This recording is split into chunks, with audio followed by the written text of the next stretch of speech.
So I brought this from home today. A painting. That's upside down? Wow. I could have sworn, yeah. Okay, now I see it. See, I thought this was like the sky as the sun was going down. Apparently, that's the land. I will never be an art critic. Let's just say that. So I brought this today, but you painted this, right? Katie? Katie painted this? Okay. Katie painted it. She went to one of those places where you gather together and you're in a room with an art instructor who's walking you through the steps of painting the painting. Now, that may say, well, that's kind of like cheating, but I can tell you if I was the person who had painted this in one of those places, it wouldn't have looked like this. It would have looked like this and worse, And so, but you have these places, and I've always wondered how it works, because like one of them is called painting with a twist, and I'm wondering what the twist is. I mean, you have like a brush in your hand, you're like, and you still make a painting like this while doing the twist, right? Anyway, but I brought this today because I thought it would be worth, as we're thinking about stewardship, thinking about life, thinking about the world as a canvas. I wish I was talented enough that I could actually illustrate this for you throughout the sermon. I don't have that kind of skill, because I could create this painting before your eyes if I did while preaching the sermon, but I'm not going to do that because I can't. It would be a stick figure and some clouds, and we'd say, yay, and that's it. But consider life in this world as a canvas in which God has stepped forth to a blank canvas and painted absolute beauty. The earth, the sky, the water, the clouds with their rain, the plant life, the wildlife, livestock, the fish in the sea, the birds in the sky, humanity. God has painted this picture that was absolutely beautiful. And all the different kinds of humanity that we come across in our lives, they're all part of the beautiful painting which God has created. But at some point, instead of being the brushstrokes in God's hands, humanity decided we can make the brushstrokes. We can be the great painter of creation. And what happened is they got to painting themselves, and they just messed up their painting so badly, so that the painting had been corrupted by humanity. You could no longer recognize the picture of humanity for what it had been. It was marred, it was blemished. But yet God has been at work ever since then to wipe those false brushstrokes away, to restore the image that was created on that canvas so long ago. And the picture's still not perfect, but it's getting there, because God continues to be at work in this world. Now, I bring this up because we're in the middle of what will be our annual stewardship series. Won't be the same every year, but it'll be our annual stewardship series. And that always, like I mentioned when we began this creates some unease, because oftentimes stewardship is based on guilt. You do this if you want to be faithful to God. You do that if you want to be a good Christian. You do that if you want to show that you really want to be in this church. And it beats people down, it weighs them down, it puts a burden on their shoulders that is not really what we're made to live up to. Because what we're made to live out of is our response to God's love. And I start here because an important thing is something I was reminded of at a conference I attended on Thursday, is that despite the fact that we're marred because of humanity's choice to become the painter instead of be the brushstrokes in the hand of the great painter, as much as we're marred by that, underlying all of that, what we have done is the great beauty of the Creator. There is still the beauty of the image of God that resides within us. It's important to remember as we are thinking about stewardship, as we remember how we live out the image of God in this world, that we are beautiful. God isn't seeking to beat us down. God is seeking to redeem us, to restore us, to heal us of the sin in our lives that we brought on ourselves, both collectively and individually. God believes we are beautiful and that can be restored. If God, in reaching out to us in love, can just continually, by God's grace, convince us that we are, in fact, not the painter, but the brushstrokes of the painter. So what does this have to do with stewardship? What does this have to do with our parable today? This parable is often one of those stewardship parables that is used to weigh us down, to put a load on our shoulders, to make us feel guilty. You take the talents and, oh, look, this person went out, they had their spiritual gifts that they were given, they used them so wonderful, they multiplied the gifts of God in this world, and God blessed them for it. But this other person with their spiritual gifts, they played it safe. Do you want to be the person with the spiritual gifts playing it safe? Or do you want to be the one that brings back a huge return and blessed by God? So it's not only guilt-driven, it's fear-driven. But that's not exactly how the parable is meant to be read. Yes, we are called to serve God. Our response in love is to serve God and to bear fruit in the kingdom. But the point of the parable is not necessarily to make us feel guilty, but to make another point about what's going on in Jesus' day. And it is something that continues to go on in our day. You see, if you remember, in verses 23 through 25, Jesus is either talking directly to or talking about the school of Pharisees that have been causing him great heartburn throughout the Gospel of Matthew. And these are the people who Jesus starts with the Sermon on the Mount and telling those who seek to follow him that if you want to follow me, your righteousness must exceed that of the Pharisees. Your righteousness must go beyond or rise above the letter of their law. Because the letter of their law was one that had become exclusive. That was one that helped them to form their tight inner circle, to keep out those they didn't want there, and maintain the power and influence that came with being who they were. They had some influence and some favor with Rome, though Rome was still in control. That helped them to kind of set forth their corner of the world where they had their wealth, they had their power, they had significant influence in Jerusalem, which was held as valuable to all Jewish people. Not just was, it is. So there they were. So Jesus is talking to his disciples in this parable. He's reminding them what he told them in the Sermon on the Mount, that your righteousness must exceed that of the Pharisees. Now remember what Jesus talks about in the Sermon on the Mount. He talks about hungering for and thirsting for justice. He talks about being meek. He talks about loving your enemies. He talks about all of these things that are built around compassion. He reaches out to the villagers, to those who are most oppressed, that are being ignored by the Pharisees, who the Pharisees call unclean or the sinners. He's been reaching out to those who have been sick, who are in poverty, who are viewed by this school of Pharisees and others as being cursed. And that's why they're sick. That's why they're in poverty. That's why they're not allowed to be a part of our small inner circle of people. So when Jesus tells this parable, he's showing the contrast between those whose righteousness exceeds the righteousness of the Pharisees and the person who takes the 5 talents and brings back 5 more, the person who takes 3 talents and brings back 3 more, and then this other person given 1 talent who stuffs it away and buries it so that it won't get lost. Hands that back to the master when the master returns and finds ridicule and judgment. Because the compassion wasn't involved with this party. It was all about maintaining what they'd had. It wasn't about throwing the door open to the tax collectors and the sinners and to the Gentiles the way Jesus had and the way Jesus was calling his followers to.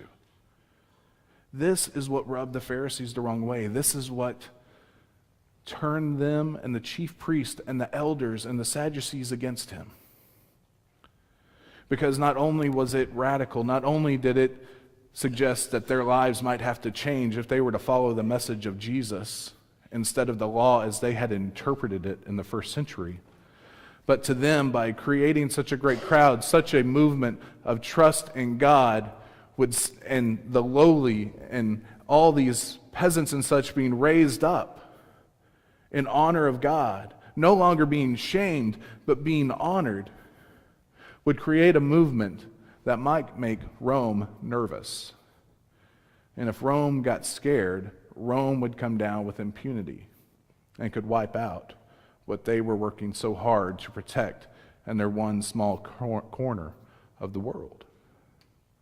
So you can see why they would have been scared. They would have taken the talent that had been entrusted to them and buried it, instead of opening themselves up to receive and share the love and grace of God in this world.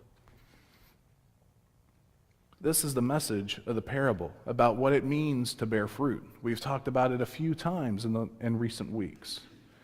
That opening ourselves up in love and compassion to our neighbor, to the tax collectors and sinners and Samaritans of our lives, of our community, of our world, of having a radical hospitality that shuts no one out.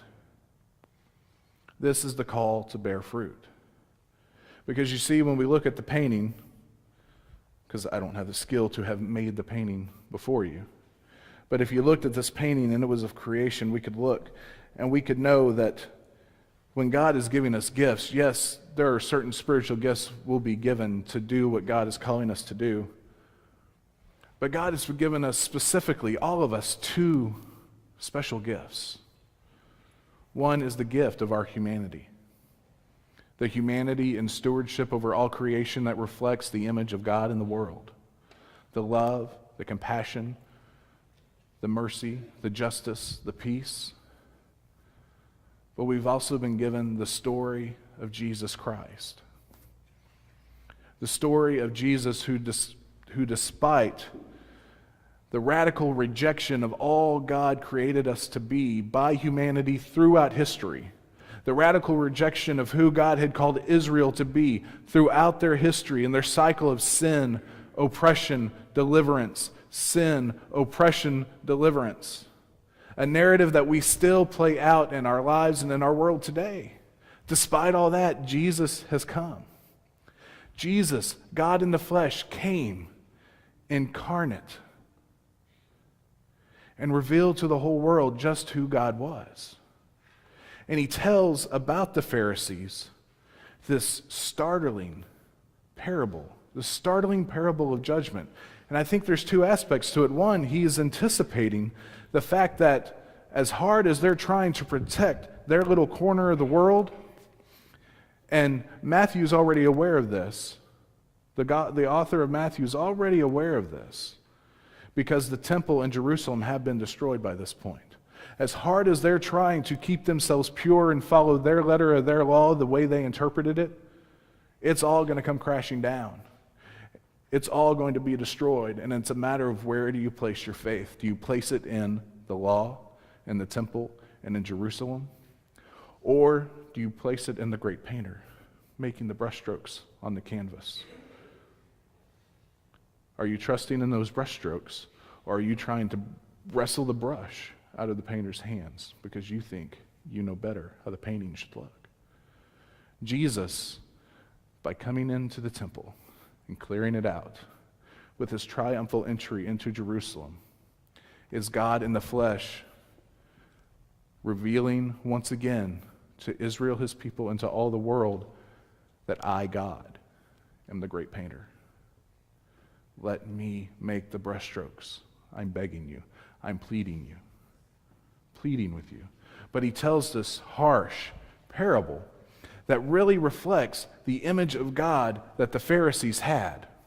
You see, they had this small inner circle that they viewed as perfect with their long robes and the pouches they wore on their foreheads, believing that this made them righteous, and that they had to keep a close-knit,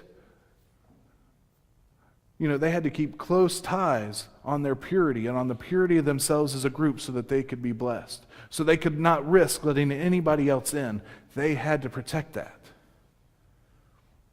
because they believed if they went even a step too far in compassion or in mercy or in offering justice and peace, that God would come down with a hammer and flatten them. So Jesus tells this parable reflecting the image of God that they had in their mind. But you see, he tells this parable that should kind of make our minds turn a little bit. Because in an age in which we've seen the abolition of slavery in some regards while it still exists in others, here's a master coming back to his servants. And not only that, responding to the servant who was unfaithful with impunity. This is the image of God that the Pharisees had. And you know, as people, as humans who bear the image of God, the reality is, whatever the image we have in our minds of who God is, that's the image we're going to reflect in our lives. And that's also going to be our experience of God when things go wrong. Because you see, we could look at this parable and we could say, all right, the Pharisees, that school of Pharisees who were teaching the way they weren't bearing fruit, they got their just desserts. But when Jerusalem fell, when the temple was destroyed, it wasn't only the Pharisees who were suffering. The followers of Christ were suffering too. The followers of Christ, believing in the incarnate God, in Jesus Christ, they had a different image of God. They embraced God's justice, God's mercy, God's compassion, God's love. The idea that they weren't placed on this earth to maintain this closed box of humanity, but to throw it wide open to the tax collectors, the sinners, and the Gentiles, recognizing that we too are sinners, seeking to be healed of our sin. So with that image of God in their head, hopefully having avoided the yeast of the Pharisees, which was this false image of God, their experience of that suffering was much different. Their experience was one in which the world, including folks like the Pharisees, rejected the love of God. They didn't have any idea of compassion, so their only interpretation of such suffering was God is coming down on us with impunity. God is that king who will not put up with lackadaisical work. Yet for us as a church, we know Jesus. We know the compassion and mercy. So when suffering falls on us, it may be because the world opposes this kind of love and compassion and justice and mercy. And in times it may be because of our unfaithfulness, but that unfaithfulness is because of the fruit that we bore that's now coming back on us. It's not a God that we understand as steadfast loving suddenly turning against us. It's God leaving us to bear the fruit that we have chosen to harvest. It's God leaving us with the painting that we insisted on painting ourselves, instead of wiping away the false brushstrokes. But God is still calling on us, even today, if we failed in that regard, to relent, to repent, and to give the brush back into the hands of God, so that the painting that comes to take shape on the canvas will look beautiful, will be what God always intended. So yes, let's bear fruit. Let's bear fruit today as we seek to be the village of God. Let's be the village of God that embraces God's grace, that embraces God's mercy, that embraces justice and peace and faith, and throws the doors wide open to our neighbors, to our community,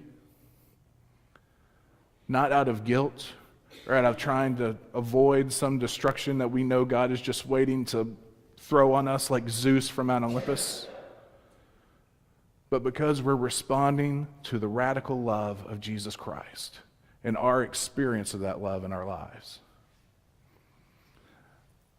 Let us hand the brush back to God so that the fruit of love will bear in our lives. In the name of the Father, in the name of the Son, in the name of the Holy Spirit. Amen.